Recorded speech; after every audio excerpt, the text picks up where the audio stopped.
Bonsoir à tous.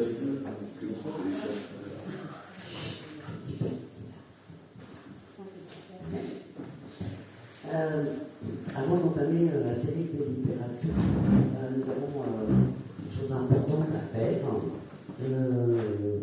Et donc, c'est l'installation de nouveaux conseillers. Donc, je dois vous annoncer la démission de Romuald de Cocagne, qui faisait partie donc de notre équipe, et qui, pour des raisons et affectives et professionnelles, est parti vivre à Toulouse. Voilà, donc il a beaucoup hésité, mais c'était quand même très compliqué d'être conseiller municipal à Léry en habitant Toulouse et en travaillant à Toulouse. Il m'a donc adressé au mois d'octobre une lettre de démission.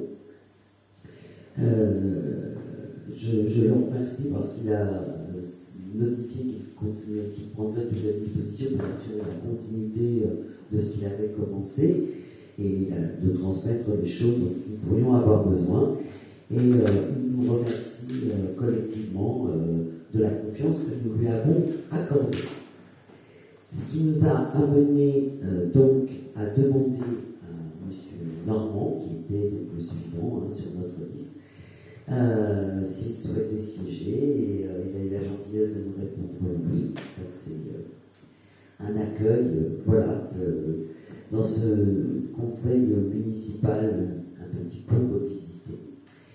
Et j'en profite puisque la dernière fois nous avions appris la veille du conseil la démission de M. Canet pour installer et accueillir Mme Chantal Contremoulin. Bienvenue parmi nous et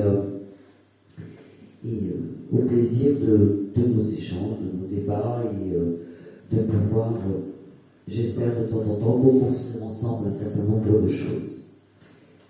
Voilà, donc vous êtes installés et c'est officiel. Et donc, vous allez apparaître dans la liste d'émargement de ce conseil. Et je vais commencer l'appel.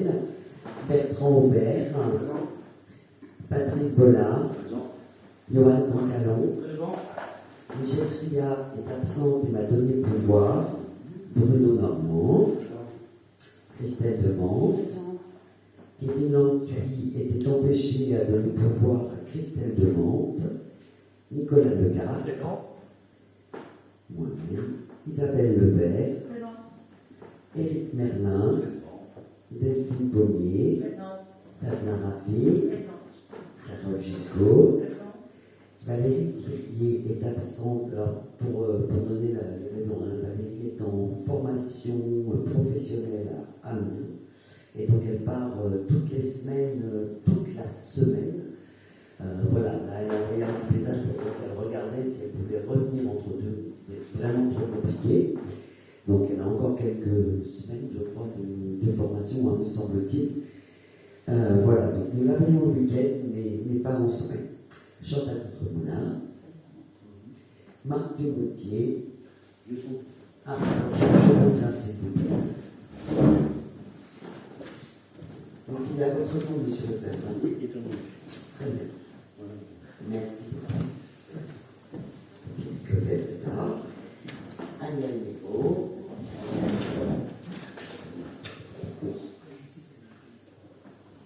Voilà, donc ce nouveau conseil est installé, l'appel est fait, le quorum est atteint. Et je fais donc circuler la feuille d'émargement parmi l'Assemblée. J'ai des bonnes belles pochettes, mais je me perds un peu de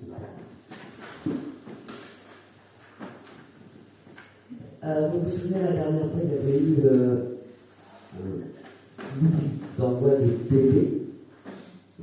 Donc, alors, vous avez parvenir normalement le PP du 16 juin et le PP du 8 septembre. Voilà, donc il nous faut les approuver. Y a-t-il des remarques, des questions, des interrogations, des abstentions? Non, je voulais faire une remarque. Ah, pardon. Comme je suis en train de signer. Alors, signez, prenez votre temps, pas de souci. C'est à propos du conseil du 8 septembre. Alors, attendez, je cherche.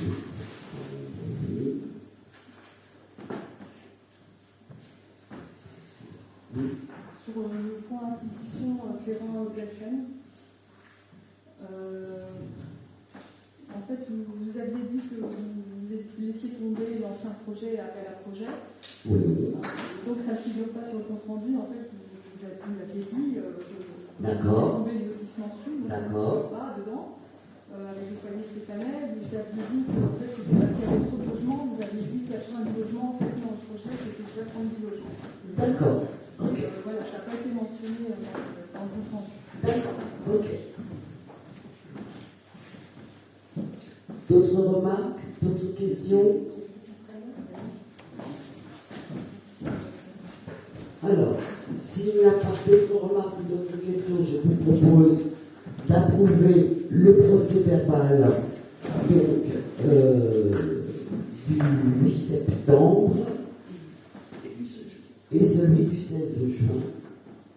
Y a-t-il des abstentions, des votes contre? Je vous remercie. Et donc, je les fais circuler en faisant remarquer bien évidemment à Mme Contemoulin et à M. Normand qu'ils ne peuvent pas les signer puisqu'ils n'étaient pas présents. D'accord?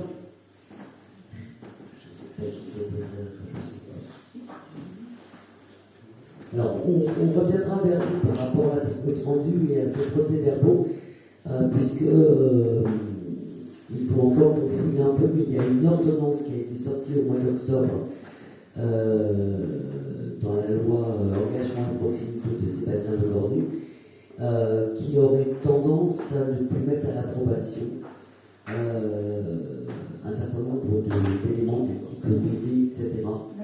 Voilà, mais comme tous les décrets ne sont pas sortis, je reviendrai faire l'information quand on aura vraiment tous les éléments d'information pour que tout le monde comprenne bien ce qui est encore obligatoire, ce qui ne l'est plus, on ira même jusqu'à des comptes rendus plus affichés, en tout cas à vérifier, et on reviendra vers vous pour donner l'information exacte. Voilà. Donc je fais circuler les PV et les listes d'émargement. Si ça ne dérange personne, nous allons continuer pendant ce temps-là, pendant que vous signez. Alors, la première délibération, j'ai oublié.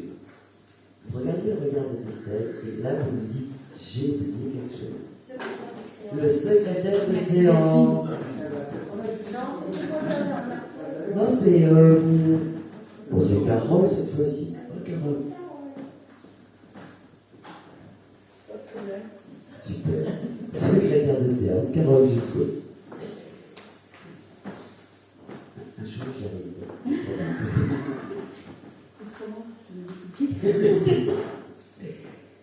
Alors, je vous propose la première délibération, qui est la décision modificative numéro 1. Décision modificative. Alors, numéro 1, parce que nous n'en avons pas encore fait dans l'année, et que donc on numérote au fur et à mesure qu'on les fait, décision modificative. Et donc, en fait, il s'agit d'ouvrir un crédit supplémentaire en passant du chapitre 13, article 64-19, un remboursement des assurances, et de le passer au chapitre 65, à l'article 65-33, sur le libellé de cette ligne étant cotisation de retraite. Voilà. Donc, vous vous rappelez, dans un chapitre, on peut prendre sur plusieurs lignes. Quand on veut changer de chapitre, on doit faire une IPL. Donc, c'est ce qui vous est proposé ce soir, pour une somme de 2 000 €, c'est pas très grave. Ça permet juste de réajuster, de remettre vraiment de façon nette les dépenses réelles ou les crédits réels. Y a-t-il des questions? Oui, combien il y a actuellement sur chacune de ces lignes? Alors, de mémoire, je vais regarder, chapitre 13.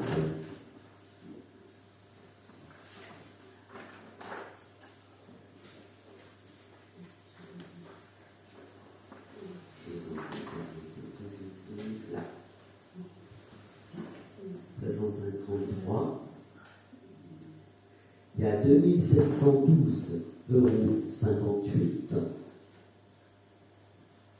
Sur 65,33. Oui. Et sur 64. Et sur le.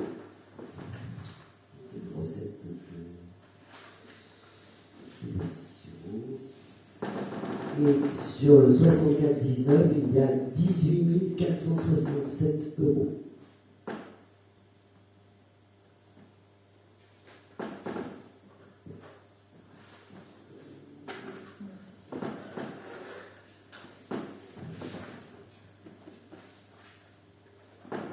D'autres questions? Des abstentions? Des votes contre? Je vous remercie. Je vais passer le micro pour une super délit. Alors, centre de gestion 27. Convention relative à la mission facultative de conseil et d'assistance chômage. Donc, le centre de gestion propose une mission facultative en cas de chômage des agents titulaires. Donc, lors, par exemple, d'une rupture conventionnelle, les agents ont le droit à une indemnité chômage. Les communes ne cotisant pas à la CEDIC, les cotisations chômage sont versées par les communes. Pour cela, il faut faire un calcul. Donc, celui en fait, que fait Pôle emploi, c'est le centre de gestion qui le fait pour ses agents. Et pour établir cette indemnité, les bulletins de salaire correspondants, puisqu'un agent peut aussi retrouver du travail et percevoir de l'allocation, le centre de gestion propose dans cette nouvelle mission de faire toutes ces obligations à la place des communes, puisqu'en fait c'est des calculs que nous ne maîtrisons pas du tout. À moins de travailler chez Pôle emploi, je pense. Donc le centre de gestion permet aujourd'hui aux communes d'adhérer pour une durée de 3 ans renouvelable à cette mission facultative, et chaque commune n'a pas à payer au fur et à mesure une cotisation annuelle, mais en fonction de l'acte réalisé. Voilà. Peut-être de préciser quand même que cette nouvelle mission du centre de gestion vient du fait que la loi a changé et qu'il y a 1 an et demi maintenant que des fonctionnaires peuvent aller négocier une rupture conventionnelle avec leur employeur. Ce qui n'était pas autorisé avant. Ce qui n'était pas autorisé avant. Et comme de ce fait, on n'a pas le cas, mais de ce fait, effectivement, ce dont on s'est rendu compte très vite, c'est que, imaginons un agent qui a travaillé 10 ans dans la commune, qui demande une rupture conventionnelle, va donc toucher des ACDIC derrière, mais il retrouve par exemple des missions intérim. Donc ses droits au chômage ne vont pas être les mêmes tous les mois. Une collectivité ne sait pas le faire. Voilà.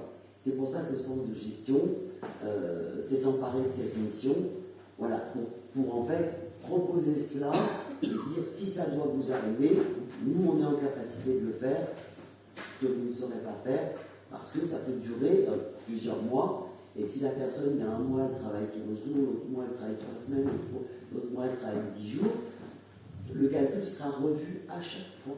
Vous voyez. Et comment vous faites? Parce que vous avez eu cette situation. Non. Non, vous ne l'avez pas eu? Non, on ne l'a pas. Non, là, jusqu'ici, les agents qui ont souhaité partir, soit ont fait un choix de démission. De démission sans rupture conventionnelle. Sans rupture conventionnelle, ça leur a été proposé, alors très clairement, parce que je considère qu'il faut rester dans comment dirais-je, dans la protection des personnes aussi. Voilà. Donc tout leur a été, chaque personne qui a souhaité partir leur a proposé la disponibilité, la rupture conventionnelle, la démission. À chaque fois, moi j'ai présenté à chacun un tableau avec les avantages et les inconvénients des uns et des autres. Donc on a une personne en disponibilité, par exemple, pour 3 ans, et une autre personne, deux autres personnes qui nous ont dit non, nous on sait où on va. Parce qu'en fait, il y a eu quand même beaucoup de changements, enfin, beaucoup de personnes qui sont parties quand même. Oui, il y a des gens qui ont souhaité partir ici, mais assez rare qu'on fait partie de 6 septembre. oui, Oui, non, mais après, il y a des gens qu'on n'a pas souhaité conserver au titre qui n'étaient pas titulaires de leur poste. Voilà, donc là, c'est une procédure via le centre de gestion, on ne conserve pas les personnes. Voilà, il y a une personne qui, en administratif, qui a souhaité démissionner, vu sa jeunesse et son parcours, je pense qu'elle avait déjà une idée assez précise de ce qu'elle voulait faire. Voilà, il y a une personne qui a demandé une disponibilité, voilà, donc qui est susceptible de revenir chez nous un jour. Et puis là, dernièrement, il y a une personne qui, après avoir regardé tout ce qu'on lui proposait, a dit non, je démissionne, je sais où je vais. Voilà. C'est la vie des gens, hein. Après, voilà. Ça doit être leur choix, ça doit être imposé. Ah non, tout à fait. Ce que je peux vous confirmer, c'est qu'on a vraiment pris le temps à chaque fois de recevoir les personnes et de leur proposer toutes les situations possibles dans une volonté de départ, bien sûr. Oui, mais parce qu'il faut qu'ils soient informés, ils ne sont pas... Mais voilà, l'idée c'est que la dernière personne, on a eu au moins 3 entretiens, parce que moi ça m'inquiétait à titre personnel, pour ne rien vous cacher, ce départ. Il y a toujours un risque, on ne sait jamais en fait ce que la personne soit amenée à faire, dans un geste de désespoir. Et donc tout lui a été présenté, voilà, je trouve que j'ai eu quelques nouvelles, tout va bien. Voilà, c'est le principal. Voilà, y a-t-il d'autres questions par rapport à cette délibération? Abstention, vote contre. Je vous remercie. Et nous continuons avec le centre de gestion très actif en ce moment. Oui. Alors, c'est le renouvellement de la convention du service médecine.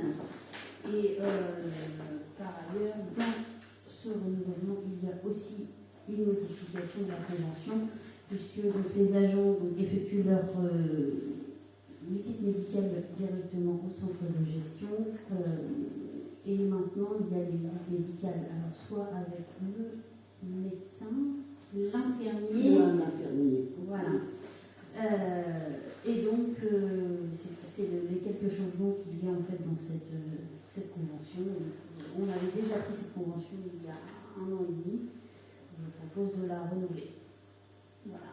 Donc c'est une convention gratuite tant qu'on ne l'utilise pas. Voilà. Après une visite médicale, vérification de code, parce que je sais que quelqu'un a posé la question hier, c'est 65 €. Et peut-être de préciser aussi que pour des agents pour lesquels tout irait particulièrement bien, le centre de gestion propose aussi une visite médicale en visio en fait, autour de la télémédecine, avec une capacité de...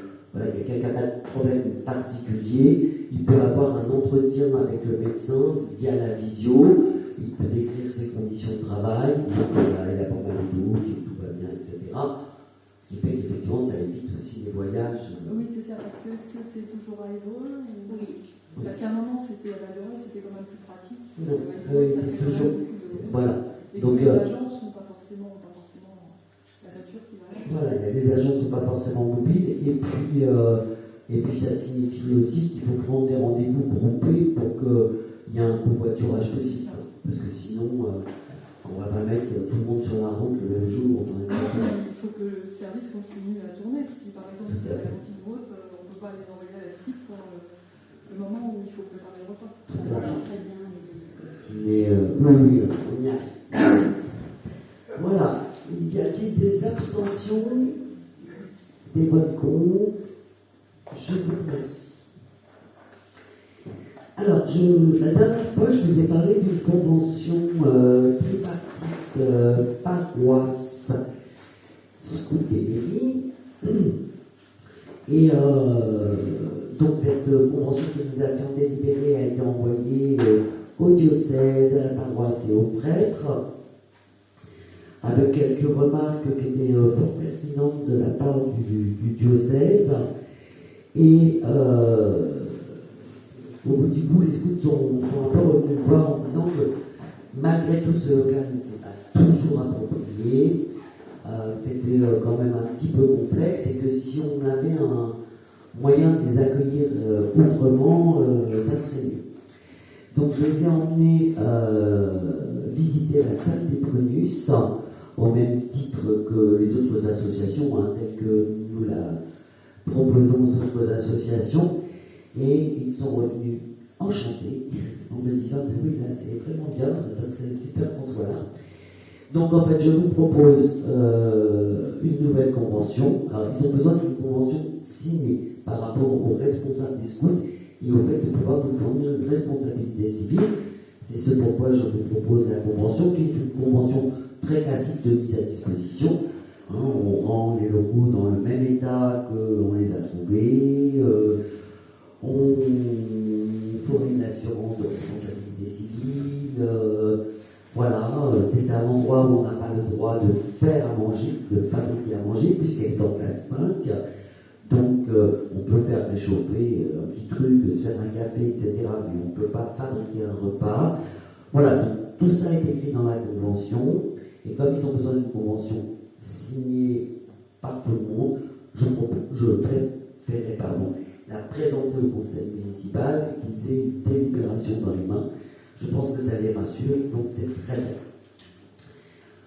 Voilà, donc est-ce qu'il y a des questions, des abstentions, des votes contre?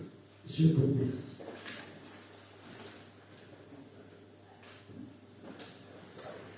Et de la même façon, je reviens vers vous avec le recensement. Vous vous rappelez qu'en janvier 2021, le recensement a été annulé pour cause de Covid. Et donc, il nous faut reprendre une délibération, je dis à peu près la même chose que l'année dernière, sur le fait que nous avons besoin de créer des emplois d'agents recenseurs pour accroissement temporaire d'activité afin de réaliser les opérations de recensement. Cette année, il est prévu du 20 janvier au 26 février 2022 et les agents recenseurs sont recrutés et rémunérés par la commune. Nous recevrons en contrepartie une dotation forfaitaire qui, pour la commune de Léry, a été fixée à 3 759 €. Et, comme je vous le disais, ce qui représente environ 50% de la rémunération réelle. Il nous faut, d'autre part, donc, approuver la création de 4 postes d'agents. C'est le nombre nécessaire au regard du nombre d'habitants dans la commune, qui auront donc des vacations fixées comme suit: une feuille par logement, 1 € brut, le bulletin individuel, 1,50 € brut, et journée de formation et de repérage, parce qu'il faut quand même que la commune soit séparée en plusieurs secteurs et qu'ils se repèrent dans leur secteur. C'est donc payé au SMIC horaire brut multiplié par les heures de présence.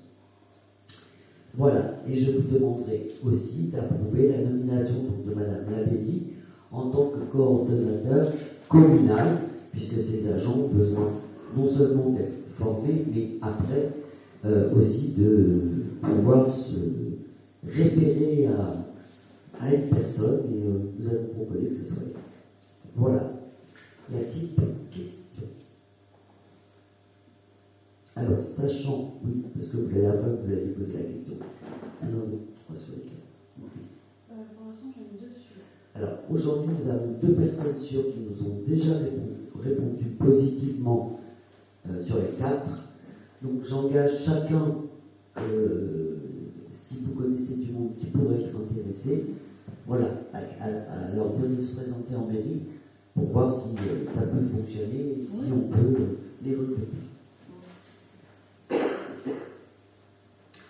Y a-t-il des abstentions? Des votes contre? Je vous remercie. Alors, là, moi je vais prendre ma respiration et je vous demande beaucoup d'attention. Nous avons une délibération sur la modification des statuts de l'agglomération Seine. Donc, je vais essayer d'être le plus clair possible, et en fait, je me suis aperçu quasiment en lisant la délibération, l'histoire est reprise et ça permet sans doute de mieux comprendre les choses. Donc, le 14 juin 2019, nous avons un arrêté préfectoral qui autorise la création de la communauté d'agglomération Seine-Neuve issue de la fusion de la communauté d'agglomération Seine-Neuve, telle que nous la connaissions avant, et de la communauté de communes Eure-Madrid-Sèvres, à compter du 1er septembre 2019. Ça, c'est la première étape, c'est la fusion des COMCOM pour devenir l'AGLO. À l'époque, nous avons 3 compétences. Les compétences obligatoires, les compétences supplémentaires, les compétences facultatives.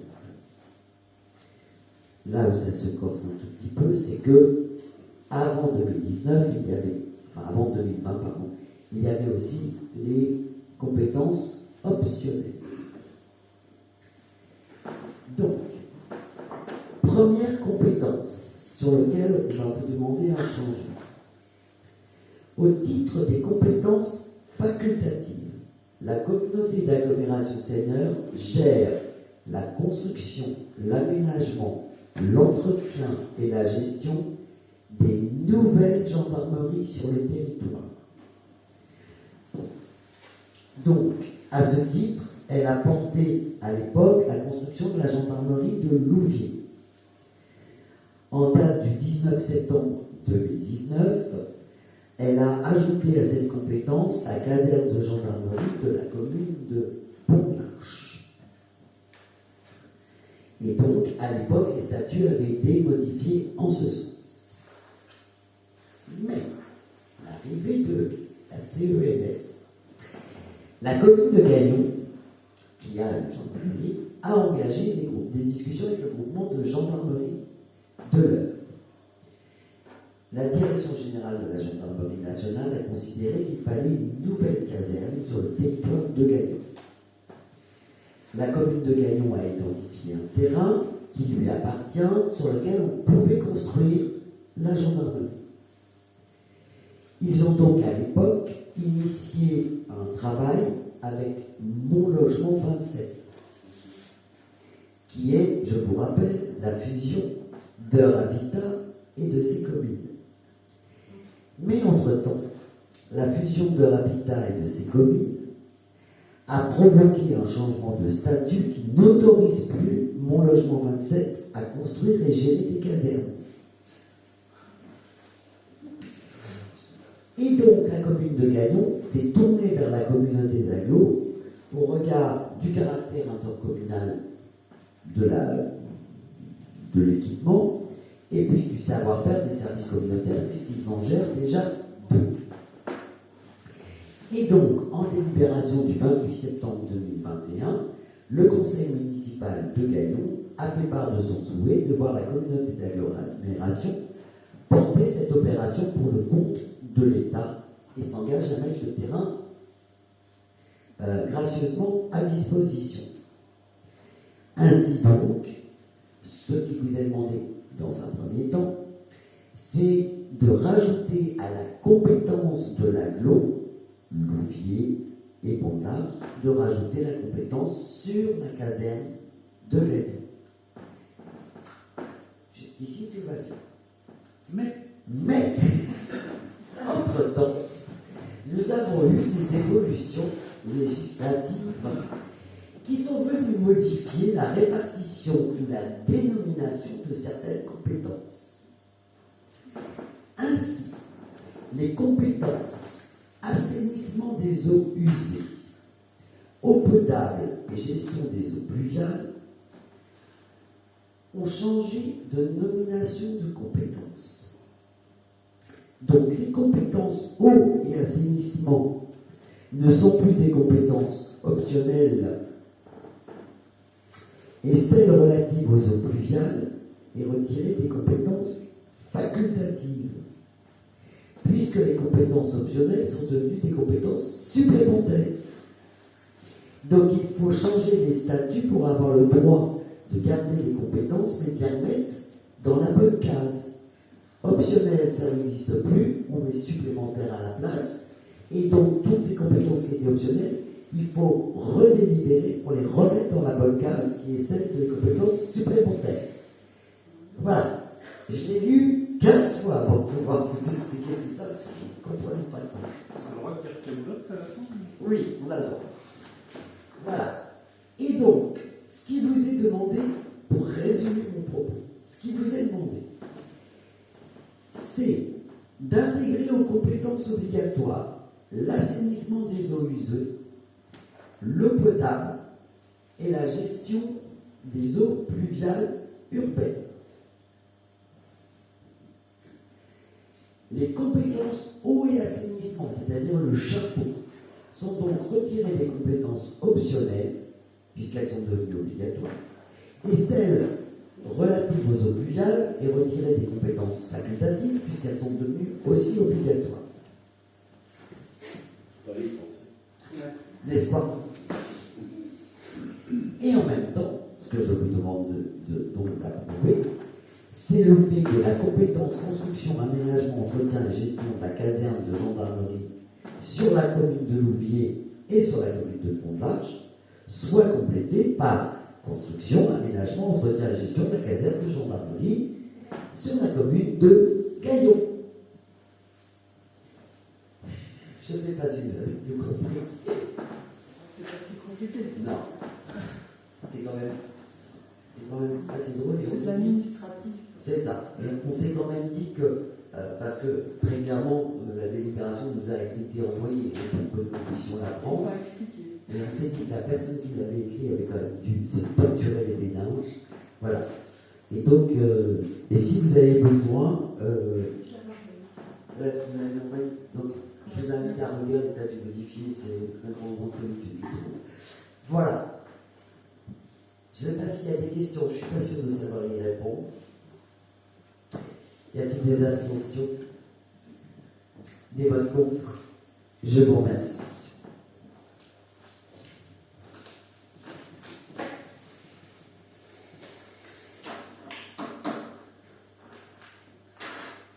La délibération suivante concerne une ligne de trésorerie.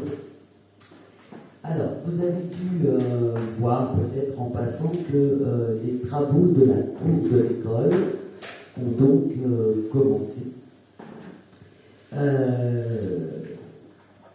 Vous verrez dans une délibération un petit peu plus loin qu'on peut être assez satisfait des subventions obtenues sur ce chantier. Notre difficulté est que sur ce chantier, nous avons la part communale, nous l'avons, mais nous avons dans les subventions quelques subventions sur lesquelles on peut demander une avance, mais globalement et de façon générale, les subventions sont payées à la commune sur facture acquittée. Ce qui veut dire qu'en fait, nous devons porter l'avance de la dépense entièrement et nous ne pouvons globalement percevoir ces subventions vraiment une fois que le travail est remis, les factures acquittées, les réserves levées, etc. etc. Donc, ce que je souhaitais vous proposer, c'est un confort que nous donnons. Nous ne sommes pas sûrs d'aller chercher cette ligne de trésorerie, parce que ça va dépendre aussi de la façon dont les factures vont arriver. Hein, vous savez, il y a des entreprises qui demandent une partie au démarrage des travaux ou quelques semaines plus tard, etc. Donc, il n'y a pas eu d'échéancier en fait. Non, il n'y a pas d'échéancier. Si, on a un échéancier de travail. Par rapport aux factures, on vous a... Non, pour l'instant, personne ne nous a demandé d'avance. On a un maître d'œuvre qui, je pense, a su gérer cette affaire-là. Cependant, notre crainte, quand même, c'est qu'à un moment, au moment d'acquitter les factures, nous soyons juste en limite, soit du vote du budget, et là, vous savez qu'on ne peut pas dépenser tout. L'investissement. Voilà. Et donc, l'idée, c'est de s'assurer qu'on pourra vraiment payer les factures au moment où elles vont arriver. Voilà. Et donc, nous avons fait une recherche auprès de deux banques. La première, le Crédit Agricole, et la seconde, la Caisse d'épargne. Voilà. Et nous avons donc vu sur une ligne de trésorerie alors, que nous avons estimée à 200 000 euros. Pourquoi 200 000 ? Parce que globalement, c'est le coût total TTC du projet. Donc, une ligne de trésorerie, ce qu'il faut savoir, c'est que on n'est pas obligé d'aller la chercher. Ça, c'est le premier point. Le deuxième, c'est que tant qu'on n'utilise pas, elle ne coûte rien. C'est important. La troisième, c'est que on peut aller en chercher une partie sans aller chercher la totalité. Voilà. Et que donc, on peut aussi imaginer si on a un besoin, on puisse aller en chercher vraiment que sur la fin des travaux, que sur une partie, parce que, je ne sais pas, bon, par exemple, la subvention de l'État, on peut considérer que le travail qui est demandé par les visiophone, on va pouvoir aller chercher très vite et que donc, on n'aura pas besoin de trésorerie pour payer cette partie. Voilà. La proposition que l'on vous fait, c'est de choisir le Crédit Agricole. Alors, juste pour information, hein, on est sur un taux de 0,06 sur une durée de crédit d'1 an, voilà, avec une commission d'utilisation à 0,10 et des frais de dossier à 150. La différence entre aujourd'hui le Crédit Agricole et la Caisse d'épargne, c'est que la Caisse d'épargne, à partir du moment où vous ouvrez la ligne de trésorerie, elle vous fait payer, alors je retrouve comment ils appellent ça, une commission de non-utilisation. C'est-à-dire que vous ne l'utilisez pas, mais vous payez quand même. C'est très peu, mais vous payez quand même. Bon. Alors, il est bien précisé sur le papier voilà, que le montant est d'1 an sur des blocages partiels, et je vous confirme que la ligne de trésorerie n'a pas de commission de non-utilisation. Voilà. Donc évidemment, sinon les conditions étaient les mêmes. C'était le même taux, etc. Mais cette petite différence-là nous a amené à dire, c'est pas mis dans le vide, quelque chose qu'on n'utilise pas. Voilà. Donc c'est pour ça que je vous propose une ligne de trésorerie. Bien évidemment, l'engagement qu'on prend, c'est que si on l'utilise, on en informera tout le monde en disant, bon voilà, on a eu un souci sur telle ligne ou telle ligne, et donc on va aller chercher, je sais pas, 15 000, 20 000 pour payer telle partie ou telle partie. Et si on ne l'utilise pas, c'est que vous n'aurez pas entendu parler parce qu'on ne l'aura pas utilisé. Moi, je vous avoue, je me rassure en le faisant, très clairement. Donc, voilà. De façon à ne... on ne peut pas aujourd'hui ne pas régler à l'arrivée de la facture un artisan qui a... Voilà, on a fait le choix des artisans plutôt locaux, donc c'est pas forcément une grosse boîte, et donc je pense qu'il est important qu'on puisse les régler au moment où ça arrive. Voilà, et vous verrez tout à l'heure que ce qui reste à payer à la fin à la commune est quand même relativement peu important. Pour être une commune, ça reste important, mais peu important par rapport à la somme globale, surtout. Voilà, j'espère que j'ai été assez clair. Y a-t-il d'autres questions? Des abstentions? Des votes contre? Je vous remercie.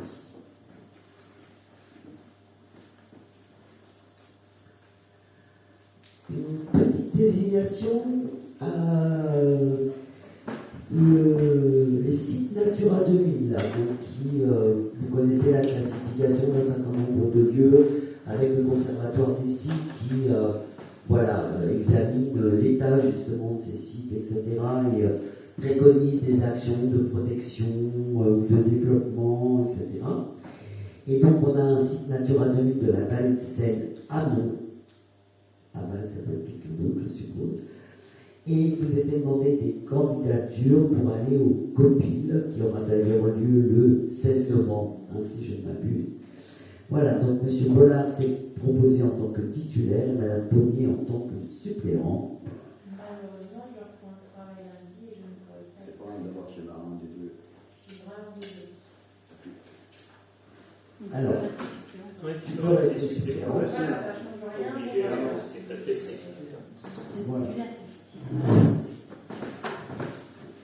Sauf si quelqu'un se bagarre pour être suppléante à la place de Delphine, c'est le moment où on peut encore changer les noms. Hein. Une fois qu'on a délibéré, on ne peut plus les changer. Donc,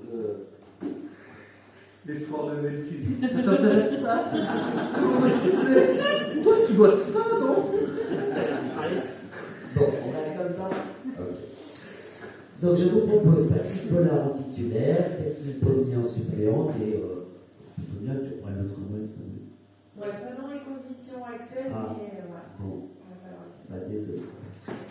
Y a-t-il des questions, des abstentions, des votes contre? Je vous remercie.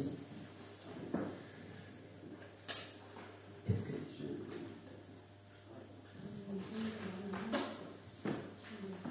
Alors, j'arrive sur le fonds de concours. Le fonds de concours, c'est une demande de subvention. Sur la cour de l'école. Donc, nous avons un total de dépenses hors taxe de 186 014 euros. Nous sommes allés chercher de la subvention pour la réfection de la cour et les installations de visiophones auprès de l'État, où nous avons obtenu 72 143 euros. Nous avons ensuite fait une demande au département sur ce qu'ils appellent le fonds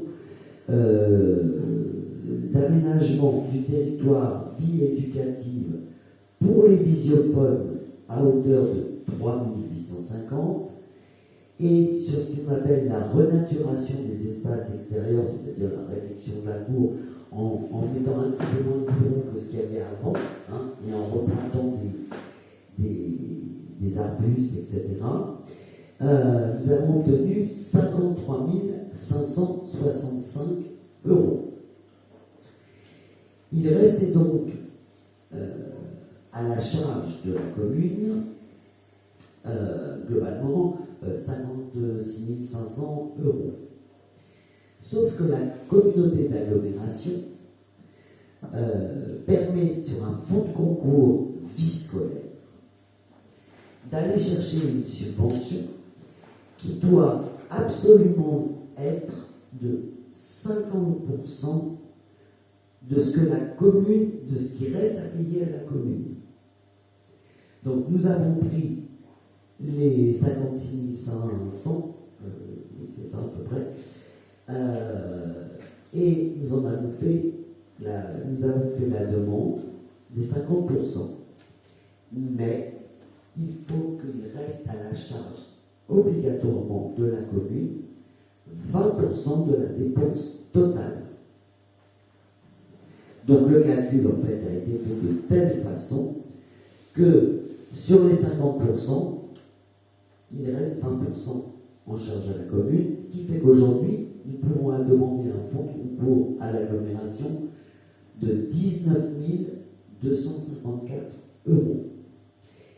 Et donc, sur ce total de 186 015, il va rester à la commune 20%, c'est-à-dire 37 203 euros.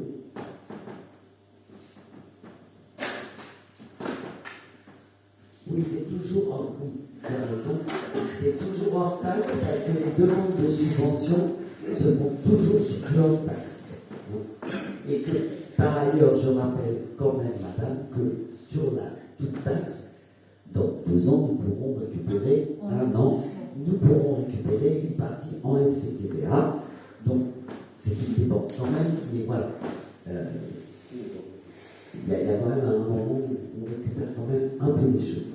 Voilà, donc ma demande est que vous approuviez cette sollicitation du fonds de concours pour finaliser en fait le plan de financement de la Cour de l'école.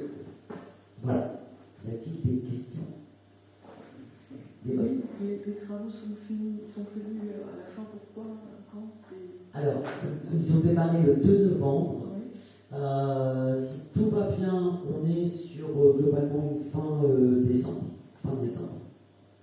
Et on aura l'installation.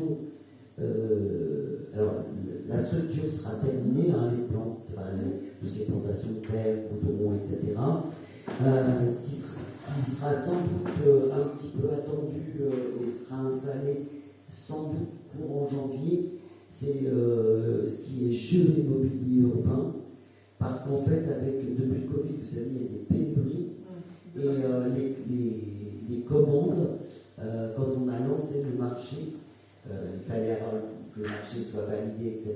Et en fait, quand les entreprises ont lancé leurs commandes, elles ont déjà appris qu'elles auraient leurs commandes qu'en juin. Voilà. Donc il y aura sans doute mais c'est vraiment 2 jours pour installer le jeu, 3 jours pour installer les bons et les sculptures. Enfin voilà, ça ira assez vite, je pense, en janvier. Mais on sait déjà qu'il y aura cette période. Par contre, les gros travaux seront finis complètement en décembre. Oui, et donc vous prévoyez de réinstaller les classes dans la foulée Oui, pendant les vacances de Noël. L'idée, c'est de redéménager pendant les vacances de Noël, si tout va bien. Oui. Voilà. Pour l'instant, le timing est un peu perdu. On se bagarre un petit peu parce que... Ça dépend de la météo aussi, peut-être. Oui, ça dépend de la météo et puis il tombe aussi sur des choses qui n'étaient pas prévues. Ah oui, ça. Voilà, on a eu une canalisation d'eau le long de la rue Jules Ferry. Ah oui, d'accord. Quand ils l'ont déterrée, ils se sont aperçus qu'elle devait fuir depuis plusieurs années. C'est la dentelle, c'est une vieille canalisation.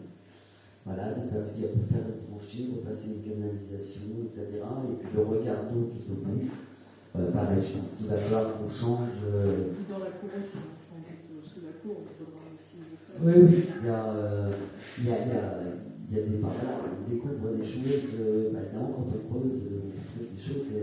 Bon, après, on va peut-être faire des économies d'eau. Si on change les canalisations, on peut espérer qu'on va faire des. Ça sera mieux d'être dans un matériau simple. Bien sûr. Et on va avoir creusé partout, on est sûr de ne plus en trouver. Hein. On aura bien creusé partout. Sauf pas comme si. Est-ce que justement ces frais supplémentaires sont intégrés dans un nombre de fonds maintenant Non, malheureusement, c'est là qu'est notre problème aussi. C'est-à-dire que quand on fait la demande de subvention, on part sur les devis qui nous ont été faits. En fait, on fait des demandes de subvention sur des devis. Et donc, quand on trouve comme ça des choses pas prévues, elles ne sont pas intégrées. Même sur le fonds de concours qui arrive que maintenant. Oui, même sur le fonds de concours. Le fonds de concours, il va partir, en fait, il va reprendre le plan de financement qu'on a envoyé aux autres financeurs. On n'a pas le droit de le changer entre deux, quoi. Et sinon, on récupère encore plus, ça serait bien, mais ça marche pas. Donc voilà, oui, clairement, il va y avoir une plus-value sur ce chantier liée à cela, quoi. De la même façon, moi j'avais pas vu, parce qu'on ne regarde pas toujours le nez en l'air, quand on a revu la cour qui est entre la rue Jules Ferry et le Préau, je me suis aperçu qu'il y a des endroits où le goudron était vraiment abîmé et érodé. Voilà. Donc j'ai levé la tête et je me suis aperçu que les gouttières étaient percées. Voilà. Donc en fait, on est en train de faire des devis pour les gouttières, parce que si on fait du neuf et qu'on n'est pas du gouttière neuf, on va se retrouver avec le même problème dans 2 ans, 3 ans. C'est dommage. On est bien d'accord. Donc voilà, donc tout ça va faire effectivement des frais supplémentaires qu'il va falloir absorber en dehors des subventions, bien sûr. On est d'accord. Est-ce qu'il y a des votes contre, des abstentions contre cette demande de subvention? Tout le monde est pour? Super, merci beaucoup. Merci pour les impôts. Et bravo pour avoir fait les subventions. Et bravo pour les subventions, parce que c'est pas compliqué à montrer, c'est aussi. Voilà. Alors, la délibération suivante. C'est pas une délibération de principe, mais c'est parce que toujours dans ma volonté de vous informer au fur et à mesure, Et parce qu'à un moment, on crée des éthiques et qu'on avance. Je reviens sur les terrains EPFN entre la rue de Verdun et la rue du 11 novembre. La dernière fois, je vous avais expliqué qu'il y avait des terrains qui sont vraiment portés par le PFN, et puis il y a des terrains qui sont encore portés par le ministère. Ça, c'est la première chose. La deuxième chose, c'est que ce qu'on peut acheter tout de suite, globalement, c'est les terrains qui sont portés par le PFN en direct. Les terrains État, les démarches sont un peu plus longues parce que ça passe par le ministère, et cet après-midi, j'ai reçu un mail de l'EPFN qui m'alertait sur le fait qu'entre le 1er décembre et au moins avril 2022, il n'y aurait pas de possibilité d'acquérir les terrains État parce que, période électorale, là aussi il y a des changements de statut, je ne vais pas dire quoi, mais il y a un changement de statut. Voilà. Donc je vous avoue que ça m'a un peu refroidi cette affaire-là parce que, alors que j'essaie d'avancer, là je me dis, on n'arrivera jamais d'ici le mois de décembre. Quoi. Bon, voilà, on va essayer quand même. Et donc, comme nous avançons bien, et avec les privés qui étaient intéressés par les terrains, et avec les promoteurs qui étaient intéressés. Alors, les choix ne sont pas faits, mais tout le monde a continué à travailler et sont sur des propositions qui sont de plus en plus intéressantes.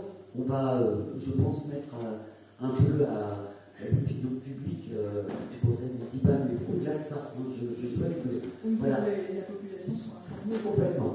Que la population soit informée, que ça soit présenté aux habitants, notamment aux riverains, mais pas que. Alors voilà, je veux dire, tout le monde peut donner son avis. Donc ça, je vais le mettre en route assez rapidement. Donc, globalement, pour reprendre les choses, si demain on rachetait tous les terrains, l'ensemble des terrains, on paierait 353 000 euros. Ça, c'est prix de vente de toutes les parcelles, État, PFN, les petits bouts, etc. Voilà. Ça, c'est la première chose. Alors, toujours hors taxe, pour ajouter 20%. Et le prix de vente a un plafond, parce qu'on l'achète au prix des domaines, mais par contre, ce plafond nous autorise, la différence entre le prix des domaines et le plafond autorisé, nous autorise à intégrer un certain nombre de dépenses que nous avons à faire, qui peuvent être les frais de notaire, qui peuvent être le géomètre si nous faisons borner nous-mêmes, qui peuvent être les bornes à incendie pour assurer la défense incendie. Et vous verrez qu'en début d'année, on vous proposera aussi d'aller solliciter des subventions pour la défense incendie, puisqu'aujourd'hui, l'ERI n'est pas complètement couvert. Peuvent intégrer aussi des frais à venir, c'est-à-dire plus d'habitants, c'est peut-être plus de services, c'est la rétrocession des voiries, la rétrocession de l'éclairage public. Donc tout ça, on peut le mettre dans le prix de vente. Alors, ça ne fait pas atteindre le prix d'un terrain constructible par un privé déjà labellisé, évidemment, mais ça permet quand même de passer la marche au-dessus, j'ai envie de dire, ce qui ferait quand même du bien à nos finances communales. C'est pourquoi je souhaiterais pouvoir avoir votre autorisation, là aussi, sans être sûr de l'utiliser pour l'instant, mais parce que j'essaie d'avancer, de contracter auprès d'une banque ce qu'on appelle en général un prêt relais. Sachant qu'entre-temps, évidemment, on s'est rapproché aussi de Maître Bricquenet pour regarder la faisabilité entre le jour de vente, le jour d'achat des terrains par la commune et le jour de vente aux propriétaires, aux futurs propriétaires. Ce qui pourrait nous permettre d'avoir en fait un prêt relais sur un temps relativement court. Alors, d'autant plus qu'avec l'information de l'EPFN qu'on ne va pas pouvoir acheter globalement les terrains avant avril 2022. Là, pour le coup, on a largement le temps de lever les recours d'achat, que les gens déposent donc leur permis de construire pour les recours, de faire notre concertation un peu citoyenne pour avoir des avis et des retours des habitants. Et en fait, ce pré-relais, si nous l'utiliserions au moment où on pourrait déclencher l'achat d'un côté et j'ai envie de dire la vente le plus rapidement possible derrière. De façon à ce que ce prêt ne nous coûte vraiment que le minimum du minimum de ce qu'il peut coûter. Voilà. Donc, ce que je vous demande en fait, c'est l'autorisation de contracter un emprunt pour l'acquisition des terrains EPFL et État, avec toutes les restrictions de date, etc., que je vous ai données avant. Là aussi, évidemment, l'engagement, c'est que si nous prenons ce prêt, vous en serez informés, et des conditions du prêt et des conditions de mise en route et d'utilisation de ce prêt. Parce que pour l'instant, vous n'avez pas du tout, en fait. Vous n'avez pas de simulation. J'ai fait une simulation dans une banque. J'avoue que là aussi, on est à moins de 1%. Voilà, avec des choses qui sont. La proposition que j'ai actuellement, c'est. Oui, c'est ça, c'est 0,6. Pas de frais de remboursement anticipé. Donc ça, c'est vraiment intéressant parce que mon idée, c'est vraiment qu'on aille très vite. Donc si on va très vite, il ne faut pas qu'on derrière des frais de remboursement anticipés. Voilà, mais il faut qu'on creuse cette affaire-là. C'est-à-dire que là, c'est sur le principe de m'autoriser à faire ces recherches. Voilà. Si on devait en avoir un, il vous serait présenté les différentes options, bien évidemment. Voilà. Y a-t-il d'autres questions? Oui. Est-ce qu'il y a déjà des gens qui sont intéressés par les terrains? Oui.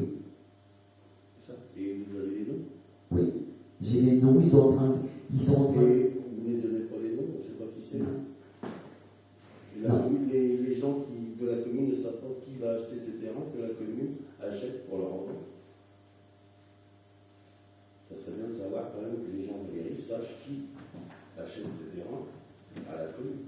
Mais je pense pas que ce soit le lieu du conseil municipal pour faire des affaires individuelles. Non, tant qu'on n'a pas de projet de recours, on n'est pas sûr que ce soit les futurs propriétaires. Donc moi, je ne peux pas donner des noms publiquement.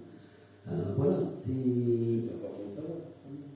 Les parcelles, tout ça, les gens ils font tout. Donc il faut faire une relance au niveau de la population s'il y avait des gens qui sont. Alors, ce qui a été fait déjà quand même, c'est que l'information a été suffisamment donnée aux riverains pour qu'il y ait au moins 2 riverains qui soient venus me voir pour me demander de racheter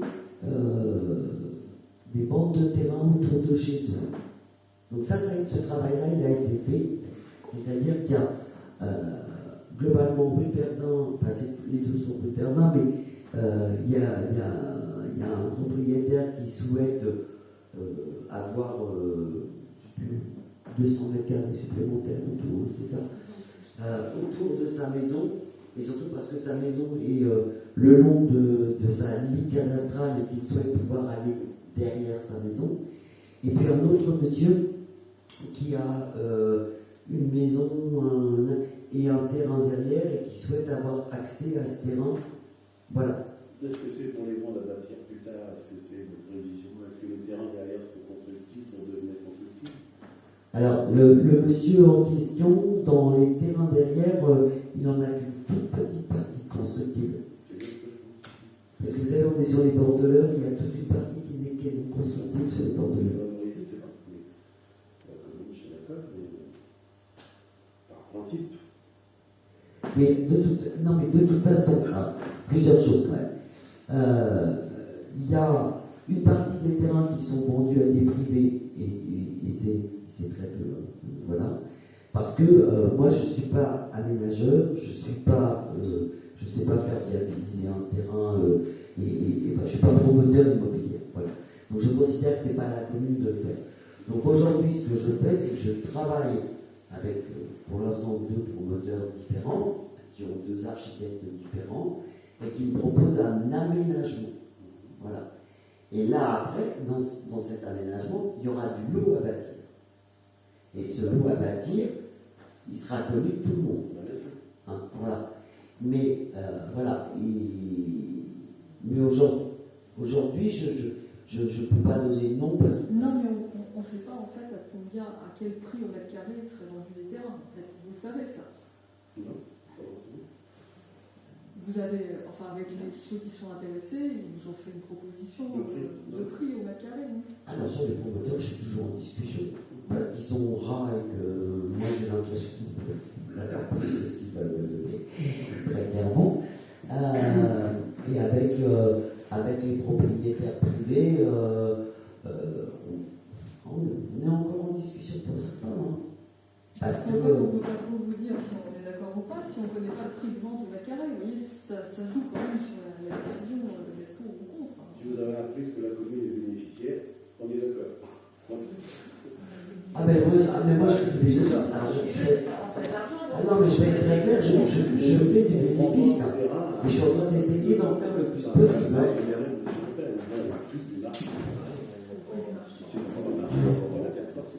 Voilà, alors très sincèrement, si je dois revenir vers vous avec les propositions d'emprunt au moment où ça se fait, très clairement, là, je serais capable de vous donner un prix à ce moment-là.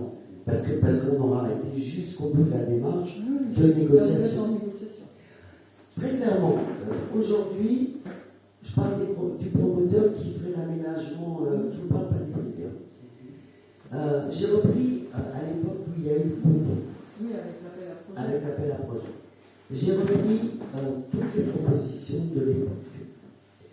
Un des meilleurs prix proposés, c'était 17 € le mètre carré. Aujourd'hui, moi, j'essaie de le vendre 20 € le mètre carré. Voilà. Au promoteur. Sachant que les propriétaires le paieront plus. Non, les propriétaires privés, ils achètent moins grand et puis ils n'ont pas de voirie, ils n'ont pas d'électricité, ils n'ont pas tout ça. Donc si vous voulez, c'est normal qu'ils payent un peu plus cher. On est d'accord. Oui, parce que le prix du constructif est... Oui. Par contre, on leur donne un terrain qui n'est pas viabilisé, qui n'est pas... Voilà. Donc, mais quand c'est pour élargir autour, a priori, ça n'est pas pour vraiment... C'est pas vraiment pour construire, c'est plus pour élargir leur périmètre. Oui, c'est ça. C'est pour élargir leur périmètre. Mais voilà. Donc, moi, je viendrai avec tous les plans, les terrains constructifs, etc. Donc, oui, là-dessus, moi, sur cette opération-là, je peux être transparent de chez transparent, je peux tout le monde être transparent. C'est trop important. Enfin, c'est une histoire d'argent, c'est une histoire aussi de type de population, c'est une histoire d'aménagement de la commune. Enfin, voilà, je pense que c'est important que tout le monde donne son avis. Si vous prenez un bout de terrain avec le BFN dessus, puis derrière ils vont son terrain bâti, le bénéficiaire, ça sera ce monsieur et pas forcément la commune. On est d'accord. Donc, il faut gérer les deux cas. Oui, alors après on récupère un peu de foncier, on récupère la dette d'aménagement, on y gagne quand même un petit peu. La perte est totale. Mais au bout du bout, vous avez raison, il faut regarder ce que les gens font. Ça me paraît un petit peu logique. Voilà. Vous dites, on participe à l'amélioration pour vous de vos finances. Si vous vendez votre terrain à bâtir, ça va améliorer vos finances, parce qu'un terrain simple derrière, il n'est pas vendable. Parce qu'il faut passer par sa propriété pour faire un morcellement de sa propriété. Donc c'est pas du tout la même chose. Ouais, c'est important de bien clarifier les choses, de partir sur des choses correctes. Comme ça, les résidents eux-mêmes seront d'accord avec vous. Oui, tout à fait. Non, mais je suis d'accord avec moi. Là-dessus, il faut que les choses soient claires, soient transparentes, soient bien expliquées. Là-dessus, il n'y a pas de souci. Là, on était sur un principe de se dire est-ce que je continue et est-ce qu'on y va, etc. Là encore, la délibération, enfin, je vous dis, s'il doit y avoir emprunt et achat, il y aura une délibération qui vous demandera votre avis. Là, je suis clair là-dessus.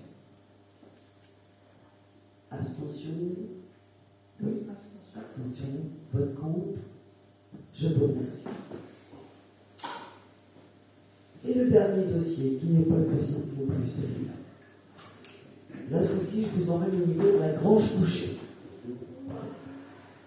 Tout le monde sait qu'il y a sur ce terrain à côté de la Grange les anciens bureaux de la mission d'études de la construction de la ville nouvelle qui, il y a 27 ans, ont été rachetés par M. Lantuy, qui les a transformés en logements. Et une partie est restée communale, et aujourd'hui, on a dans cette partie communale, donc la Grange, le parking de la Grange, une partie du terrain engazonné et les locaux de l'association à cause. J'essaye depuis le début du mandat de travailler à ce que M. Lantuy vende son terrain à un promoteur de façon à faire raser Ce bureau, absolument. Merci. Et que nous puissions reconstruire 4-5 maisons jolies, correctes, qui redonnent un peu de gaieté dans le quartier. Voilà. Donc j'ai trouvé un promoteur qui est allé négocier avec M. Lantuy. La négociation n'est pas simple. Et j'ai fini par recevoir M. Lantuy il y a quelques semaines, qui m'a dit droit dans les yeux, oui, je suis vendeur. Mais je ne suis pas pressé. Parce qu'il faut que je réinstalle mes locataires ailleurs. Moi, je peux évidemment m'occuper, que c'était pour une commune aussi que de retrouver du logement. Voilà. Il y en a peut-être un ou deux que j'aurais du mal, mais les autres, pourquoi pas. Il a donc sa fille qui y habite, et donc sa fille, il s'en charge. Voilà, je crois surtout qu'il y a une histoire de plus-value sur la vente du terrain et qu'il traîne pour ne pas payer de plus-value sur la vente du terrain. Voilà, donc moi j'ai reçu en disant que je commençais à m'énerver, que je commençais à être un peu pressé par cette affaire-là, et que donc j'allais proposer au conseil municipal la demande d'autorisation de la vente partielle de la parcelle qui nous appartient. L'idée, c'est nous gardons la Grange et le parking qui est dans le prolongement de la Grange. Quelle que soit la destination dans les années à venir de la Grange, c'est un lieu qui a besoin d'un parking. Donc il faut que nous gardions cette affaire-là. Par contre, à partir du moment où vous êtes sur l'herbe et là où il y a les locaux de la cause, je souhaite pouvoir avoir l'autorisation de le vendre. Pourquoi ? D'abord parce que j'ai obtenu Madame Legendre qu'on vide les locaux de la cause et que son association se mette en sommeil. Donc ça veut dire qu'il va y avoir des locaux vides et c'est encore pire que tout, je crois, parce que des locaux vides, voilà, c'est ce que ça peut, avec les personnes qui habitent là, on peut imaginer qu'il y aura une espèce de squat, de vampirisation des espaces, déjà qu'on a certainement. D'autre part, parce que je souhaite pouvoir envoyer à M. Lantuy cette délibération revenue de la préfecture qui dit que moi je vais vendre, quoi qu'il arrive, au promoteur.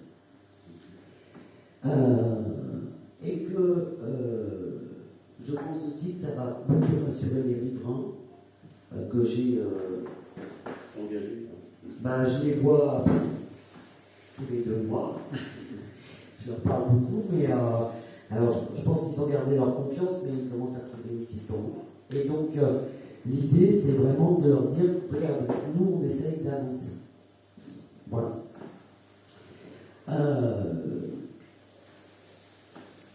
Là aussi, ça avait été au début quand les terrains avaient été retrocédés à la commune de Gris moyennant l'argent. Là aussi, avant, au niveau des conseils municipaux précédents, il y avait une gravée dans la sans penser aux conséquences actuelles. Parce que ça fait quand même pas mal d'années que les gens du quartier subissent ça. On est d'accord. Mais c'est quand même une erreur des anciens conseils d'avoir accepté Voilà, c'est- de vendre sans contrepartie, c'est-à-dire avec le droit de regard, ce qui va se passer. Et puis c'était des bureaux, c'était pas. Normalement, ça avait été fait, c'est C'est là. Le problème, c'est que moi j'ai un dossier épais comme ça. Ah, c'est J'ai bien. tout relu pour comprendre et essayer de trouver une faille. En fait, si finalement l'État ne versait pas les APL pour ça en disant c'est de la Personne on ne le refuse, bah ça fait Et longtemps puis que le ça s'est social aussi, terminé. c'est ça. On est d'accord. Et le problème, c'est que à l'époque, quand il les a transformés en logement, le maire de l'époque a attaqué en refusant Oui, mais il a la été transformation, mais il a été débouté. C'est ça. Oui. Et donc, à partir de là, Il ne fallait pas les vendre, il fallait les raser. oui, on est d'accord. Et moi, c'est mon objectif là aujourd'hui. Et logiquement, les statuts avaient été au début, quand tout début que la case était déjà un nom prédestiné, parce que le directeur de cette mission s'appelait Monsieur Lacaze. Donc, normalement, cette soucoupe volante qui est arrivée dans le champ, de la ferme Fouché, était prévue juste à temps que la ville nouvelle devienne commune. Et à partir de ce moment-là, elle devait être détruite, démolie. Et après, c'est passé tout un tas de systèmes. Il a récupéré les morceaux, et puis voilà, pendant un moment, c'était abandonné. Et puis, lui, M. Montu avait promis peut-être des choses qu'il n'a pas tenues, je ne sais pas. Mais après, dans les terrains derrière, il a fait construire des pavillons. Mais il a gardé ses deux bureaux, C'est ça. et qu'il a aménagé au logement. C'est ça. Le régime, normalement, il a changé le régime du bureau, Oui. logement, social, parce que faut y habiter quand même. Oui, ça, je suis assez d'accord avec vous qu'il faut y habiter. Donc c'est important. Voilà. Alors, de la même façon, parce que vous pourriez me faire la remarque précédemment, je n'ai pas mis de prix de vente parce que je pense, et parce que le promoteur est en train de travailler la proposition qu'il souhaite nous faire, j'ai vendu les gros mots, très cher, le promoteur il dit. Il y a quelques années, on avait 200 euros. C'est ça, voilà, il n'a pas Il changé. n'a pas changé. Il n'a pas changé. Voilà. Plus la démolition. Alors la démolition, oui, parce que ça c'est la démolition, oui, tout à fait, plus la démolition, voir le désavantage, voir. On est d'accord. Ces bureaux-là, ils font quelque chose de rien que connaître, parce que les toits là au-dessus, on ne sait pas ce qu'il y a. Non, tout à fait. Et donc, alors, moi je considère aujourd'hui que ça ne vaut pas 0, ça ne vaut pas 1 euro, mais qu'il va peut-être falloir que la commune, si on arrive à aller jusqu'au bout avec M. Lancuy, fasse un effort sur le prix de vente pour qu'on puisse avancer. Voilà. Il ne faudrait pas que notre prix à nous modère ou arrête la vente générale du Il faudra un terrain. Voilà. médiateur, c'est qu'elle veut dire entre vous et M. Lancuy, un médiateur. C'est ça. Voilà. Je travaille comme ça parce que. Parce que vous connaissez M. Lancuy. Oui. Moi, j'ai eu l'occasion de le croiser. Alors, au tout début de mon mandat, sur une rencontre qui était avec le quartier sportif, où il a vraiment là été d'un désagréable. Ça ne donne même plus envie de parler. Enfin, voilà. Il vous méprise tellement que c'est assez infernal. Donc après, moi j'ai pris la stratégie en me disant, bon, les élus, ils sont des élus, il s'est déjà côté des élus précédemment, etc. Peut-être lui envoyer quelqu'un du métier, parce qu'ils vont parler le même langage, et que peut-être là, je vais arriver à... On est sur un accord tacite, mais qui n'avance plus. Donc là, je veux relancer la machine. Voilà. Il y a des gens dans ces communes où les nouvelles organisations qui s'occupent des logements, il y a des spécialistes. Ils vont lui envoyer une personne comme ça, ils vont dire ce qu'il en pense de ces logements. Oui, mais le problème, c'est qu'entre-temps, moi j'ai fait inscrire tous ces logements-là au titre du groupement de logements insalubres. Je suis allé à 3 réunions à Évreux. La préfecture me redemandant des papiers, ils ont peut-être creusé ce papier-là, etc. Ils ont déjà eu des papiers. Ils ont eu tous les papiers. L'ARS me redemandant sur les eaux usées, etc. J'ai renvoyé tous les plans, etc. Ça n'a pas bougé. Moi j'ai envoyé des photos quand vous rentrez dans le local associatif.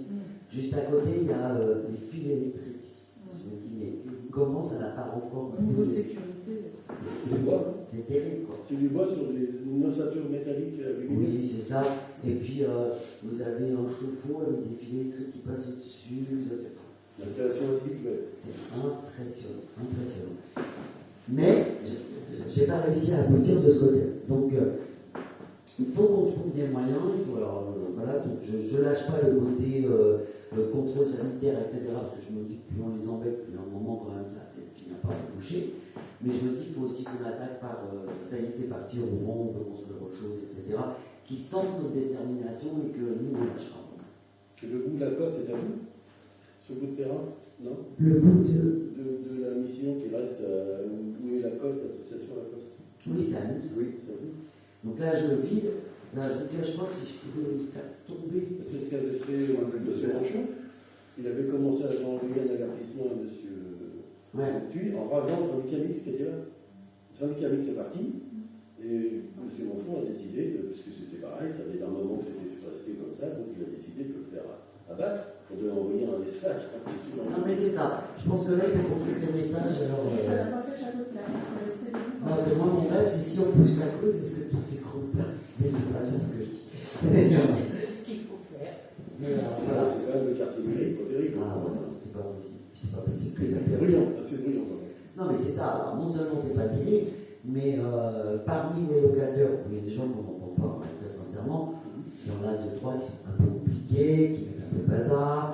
Moi, j'ai fait intervenir là, je m'en rappelle plusieurs fois. Enfin, ça suffit, quoi. Je veux dire, c'est des gens qui sont appelés, qui ne vivent pas comme tout le monde. Moi, ça m'est égal, mais qu'ils aillent vivre dans un endroit où ils n'embêtent personne, quoi.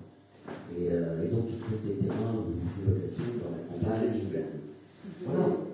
Oui, non, mais c'est ça. Enfin, après, on a le droit de ne pas vivre comme tout le monde, mais on n'embête pas ses voisins, c'est ça. Difficile. Voilà, donc c'est pour ça que je. Et on connaît le nom du promoteur? Oui, je sais pas qui c'est. Non, j'ai dit ça. Ah non, c'est celui qui dit, Immopro. il ne plaisait pas à monsieur. Oui. Immopro. C'est Immopro, c'est une boîte de Val-de-Reuil. C'est un promoteur. Alors, soit il bosse sur des gros trucs avec des cities, machin, etc. Soit il bosse sur des petites actions comme ça de 4-5 maisons. Et voilà, donc il est installé à Val-de-Reuil. Il connaît vraiment très très bien les villes parce qu'en fait il est né ici, il connaît très très bien le territoire. Et voilà, comme il faisait partie au départ des gens qui étaient venus voir pour les autres terrains et PME, j'ai un peu mis les cartes en main en disant allez très vite chez votre fille et essayez de voir. Et puis il s'est pris au jeu, puis voilà, il est sur des propositions de maisons dites parisiennes qui sont assez jolies. Enfin voilà, donc pour l'instant je Et la proposition de vente, elle est bien liée au fait qu'il fasse le reste, parce que vous ne vendez pas de terrain. Ah non. Ah bah non. Non. Ah non, moi j'ai aucun intérêt. Si vous voulez, j'ai aucun intérêt à vendre ce bout de terrain-là à un promoteur qui n'achèterait pas le reste, puis lui il n'en fait rien non plus. Non, c'est ça, oui. Donc, non, là l'idée c'était vraiment, enfin, voilà, pour être très très clair, c'est de dire la préf est au courant que je le vends, j'envoie M. Montuy avec le tampon de la préf, je lui dis, en fait on avait dit que fin novembre on se rencontrait chez le notaire, on en est où? Enfin, voilà, ça me permet de continuer à avancer, très clairement. Voilà. Dans ce sens-là, c'est bien. Et s'il vous dit j'achète, Donc, il construit des bâtiments. Ah, mais moi je vends à qui je veux. vous Voilà, alors là, je vais être très clair. vous ne pouvez pas l'obliger à construire des pavillons. Ça peut être, oui, on le vend, Mais il faut des Ah mots non, le je n'ai reste. suffisamment pas de confiance pour que ce petit accord soit passé. Non. Non, mais la Chine, Non, mais on bon. va faire un plan immobilier. Non. Là, c'est. Alors, ça sera peut-être pas les promoteurs qui sont en train de faire, parce qu'en fin de compte, peut-être que ça sera un Peut-être autre. que ça ne lui intéressera pas. Mais. Je l'ai croisé l'autre jour aussi, c'est pas dans ses idées. Ah non, ça c'est bon.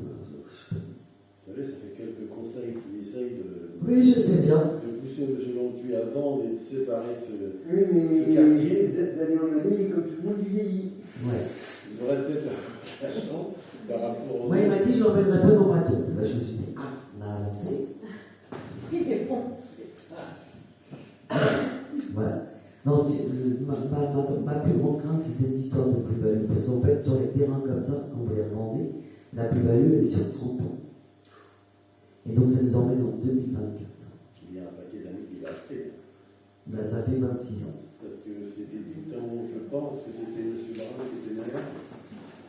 Il me semble que c'est M. Brun qui était maire. Et puis c'est à ce moment-là que c'est eu cette cession de PBS, enfin PBS, ou la Ligne qui a revendu un territoire à Éric, et Éric avait racheté ça.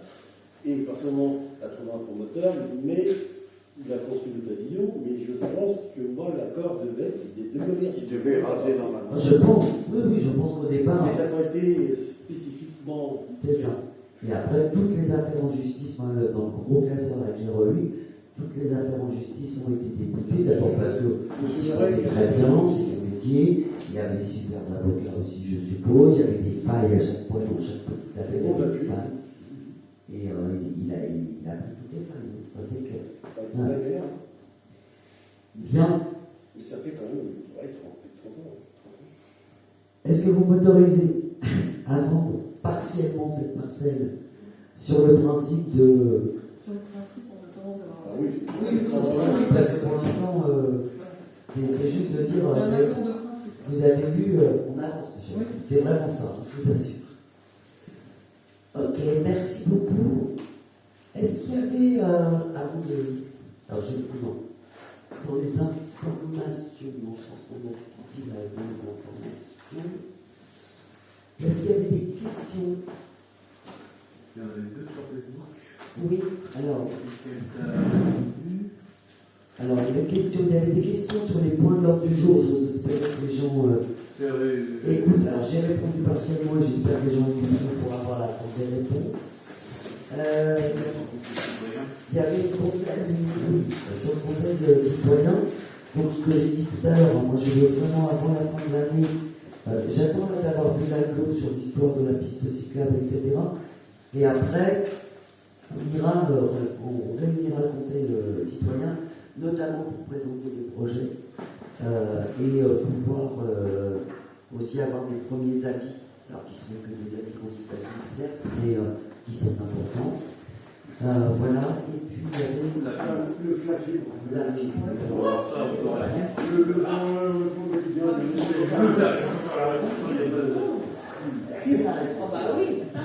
Oui, la fibre. Alors, je suis pas sûr.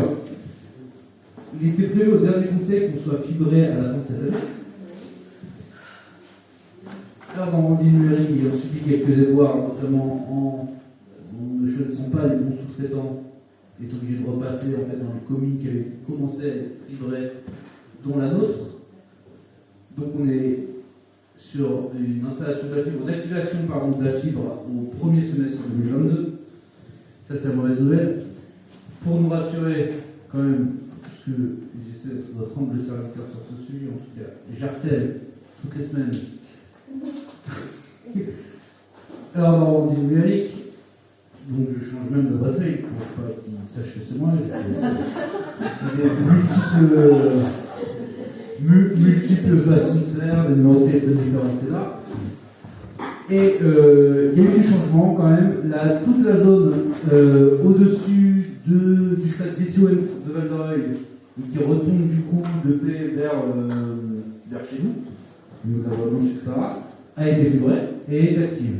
Alors que Val d'Oreille, les premières maisons ont la fibre. Alors nous, ça nous fait plus de jambes, mais si on commence à avoir de la fibre qui arrive par là, ça devrait normalement venir par chez nous, puisqu'on va dépendre du NRO de Val d'Oreille.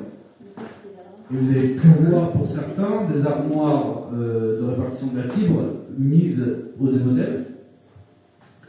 À la sortie des jardins familiaux de Val d'Oreille, à l'entrée de l'Éric, au niveau des immeubles de la rue des souvenirs, pardon. Donc, gardons l'espoir. Voilà. L'année prochaine. L'espoir fait vivre. Oui, il fait vivre. Et je pense qu'on va vivre très longtemps. Voilà. Mais il va falloir. Si on veut un jour s'en servir. Bon, on prend une fête de la fibre. Ah oui, c'est pas du tout.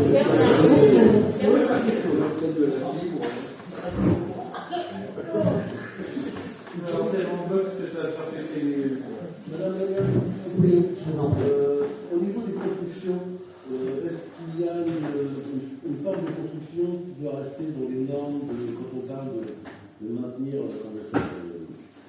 patrimoine, il y a des maisons qui vont construire, est-ce qu'une maison comme à côté de la patrimoine, il y a une maison apparemment qui va se construire, qui va être une boule, je ne sais pas, une maison ronde, au niveau des normes par rapport à l'environnement.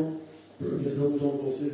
Alors, les permis de construire sont instruits par l'AGLO, doivent répondre à un certain nombre de normes intégrées dans le PLUIH. Donc, s'ils ont obtenu leur permis de construire, c'est qu'ils répondent aux normes. Après, moi j'ai même un avis là-dessus. Mon avis, c'est que ça dépend un peu aussi où on construit. Et pour être clair, par exemple, je reprends mon exemple des terrains de l'EPFL. Moi, sur le promoteur, j'ai dit c'est une entrée du village.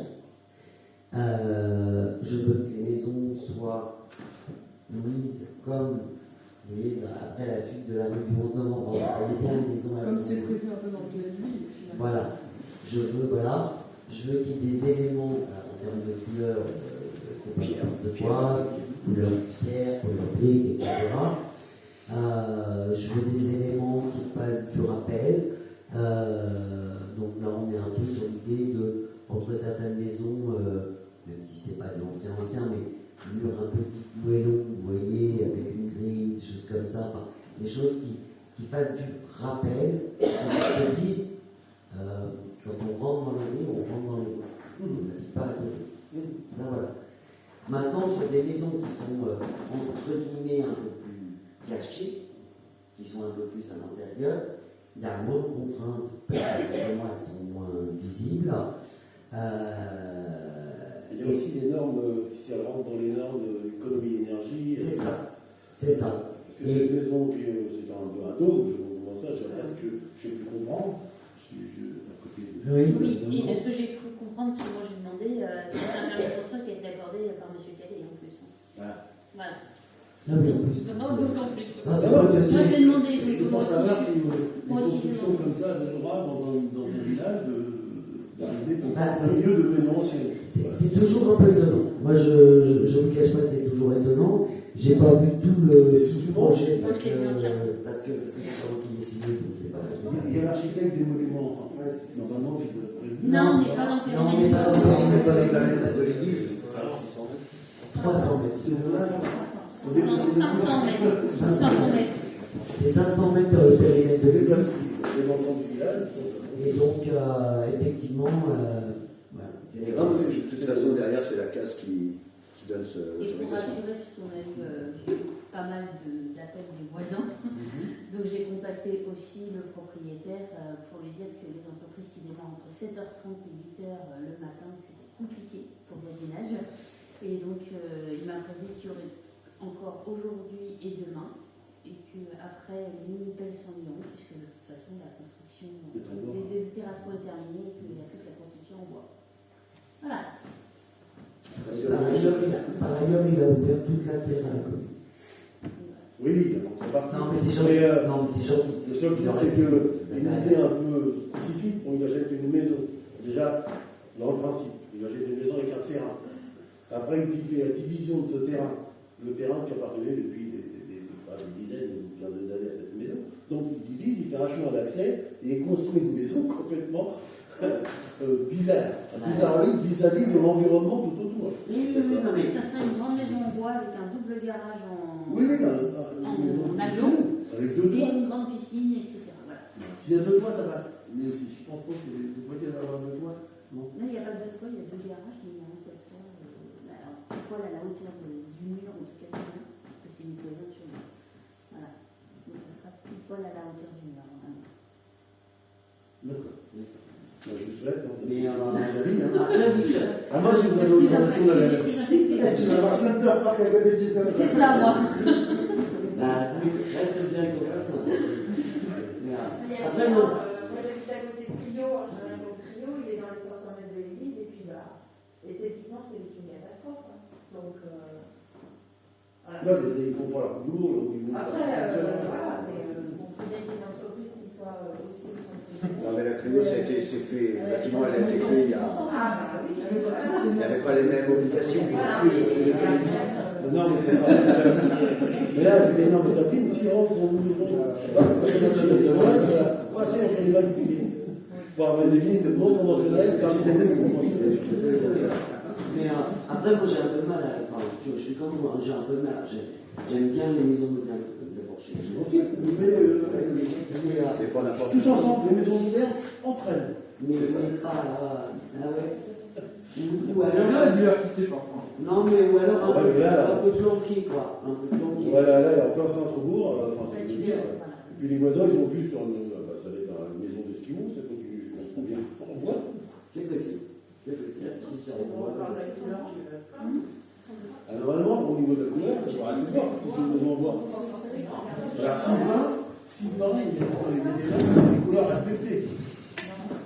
Ah oui, il faut pas avoir une maison. Il faut pas avoir des maisons de Ah non, couleur. merci Nicolas, au revoir. Il y a un code couleur à avoir.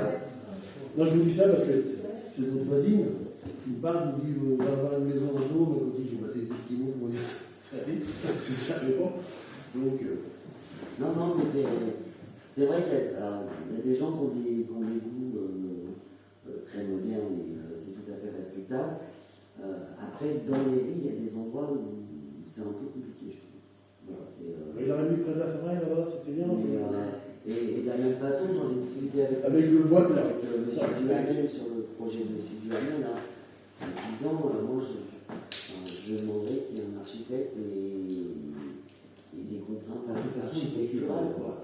Parce que quand on passe dans la rue du 11 novembre, on ne peut pas voir tout et n'importe quoi. Il faut que ça soit bien ordonné aussi, parce que Mais c'est pour ça. un lotissement où chacun reconstruit à l'endroit qu'il veut sur le terrain, et puis qu'ils se mettent en banque de Mais ça, sa on peut propriété, plus. ça c'est Sur une OAP, on peut plus. Non, on ne peut plus, heureusement. Non, non. Sur l'OAP, c'est vraiment. C'est défini. C'est très défini. qui est La autorisé. distance, les voies de orientations circulation. par rapport aux autres. C'est important parce que c'est un terrain qui est resté longtemps au gardage. Les gens ne supportaient pas de nuisance parce que malheureusement, si vous construisez tant de maisons à un endroit, automatiquement, les voisins qui sont là depuis 30 ans ou 50 ans vont avoir une nuisance parce qu'il y aura des sorties de voitures, il y aura du bruit. Donc c'est important de surveiller ce truc-là. Puis, encore en plus, comme le terrain est plus bas, il va y avoir des pompes de relevage, c'est automatique pour relever le total égout parce qu'il est plus bas que le réseau. Donc il y a un problème, il va falloir surveiller tout ça. Non, mais ça avait raison d'alerter parce que ça nécessite. Après, il faut que je donner dans d'autres communes, c'était un truc, un foutoir incroyable. Donc il ne faut pas laisser, même si c'est des gens depuis longtemps qui habitent dans les et qu'on fait leur travail dans les rives, qu'on fait vivre la commune avec des enfants, c'est vrai. Mais il faut quand même rouler sur les routes de l'île pendant des années aussi, donc il va être un peu quand même. Ah bah, ils ont utilisé les services aussi. Hein. Et apparemment, il y a un truc aussi que j'avais cru comprendre, c'est que la maison de cette rue devant, elle est en garde de l'autre côté. La maison de l'autre côté, M. Gamma qui construit une belle maison. Sa maison, elle a fait contre $, mais apparemment, au début, ça devait être rue du 11 novembre. Ils ont changé au dernier moment. Ça aurait été bien d'avoir une belle maison dans rue du 11 novembre. Au dernier moment, il a fait construire des hangars avec Jean de là-bas. Ah, tu parles de la maison. De toute façon, il va sauter le hangar. Apparemment, c'est Non, mais j'ai signé, moi, une autorisation de démolition. Le hangar à Ozat et le hangar de la mer, numéro 1. Les deux, ils sautent. Donc, déjà, ça mettra la Maison Blanche en valeur. Ah bah oui. Non, mais il faut savoir Là, c'est la poule qui des inversions. C'est-à-dire que si tu avais été dans les villes de ce temps-là, les camions n'auraient pas traversé les villes, ils seraient juste sur le bord de l'heure, en doublant un peu la route, c'était plus facile. L'accessibilité était moins que dans les rues, les poids lourds qui en ont rien. Des fois qui se coincent, des fois qui se perdent, des fois qu'on. Voilà, c'est un foutoir sans arrêt, ils cherchent la zone de des vignettes, et ils arrivent. Mais ils contrôlent, parce que en zone 1. Non, les communes n'utilisent pas les GPS communes qui utilisent ce genre de choses, bah, c'est une du route, donc. C'est resté comme voilà, ils doivent passer sous la voie ferrée. Ah oui, ça fait ça aussi. Et du coup, il recule dans la cour. Ça fait. Non, mais c'est impressionnant. Les piliers. Là, il vient d'être refait, il est cassé. Oui, il est un peu tordu. Un petit peu. J'attends l'exploitation 22. Pour pas être pressé. Pour les tu as gagné du temps. On serait. C'était long,